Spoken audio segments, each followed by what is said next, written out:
तर मी आज मार्केटला जाऊन मस्तपैकी ताजा फ्रेश हलवा मच्छी घेऊन आली आहे। तर आपण आज ह्याची रेसिपी बघणार आहोत। तर प्रथम पाणी टाकूया आणि 3-4 पाण्याने धुवून घेऊया।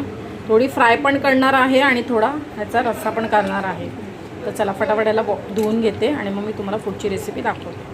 हलव्याच्या रश्श्याला लागणारं साहित्य: लसूण आहे 3-4, अद्रकचा तुकडा, कोथिंबीर, ओलं खोबरं, टॅमॅटो, अर्धा कांदा आणि ते मी 10-15 मिनटं आधीच धणे आणि मिरची भिजत टाकून ठेवली होती। आता आपण हे मिक्सरमध्ये बारीक करून घेऊया। आपण सगळं साहित्य टाकून घेतलं आहे मिक्सरमध्ये। तर आपण ह्याची आता पेस्ट म्हणजे बारीक करून घेऊया।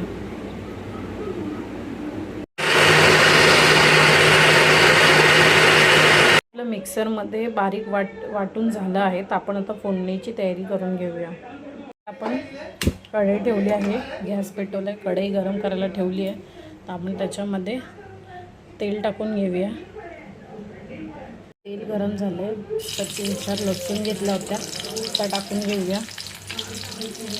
थोडासा कढीपत्ता तडतडला तर इथे आपलं वाटण, त्याच्यामध्ये मी हळद टाकून घेतली। आपली लसूण करपली आहे।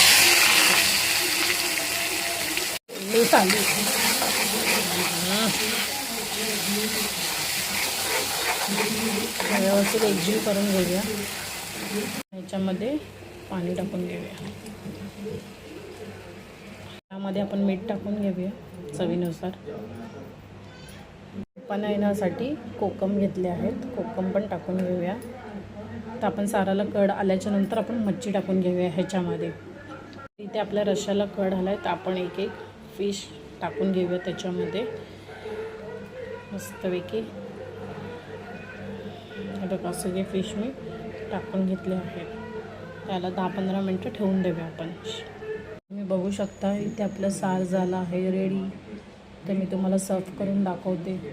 आपला हलव्याचा रस्सा झाला आहे रेडी, वरून कोथिंबीर टाकली आणि अशा प्रकारे मच्छीचा सार झाला आहे रेडी। तुम्हाला जर ही माझी व्हिडिओ आवडली तर जाऊन नक्की कमेंट करा, फॉलो करायला विसरू नका। बाय।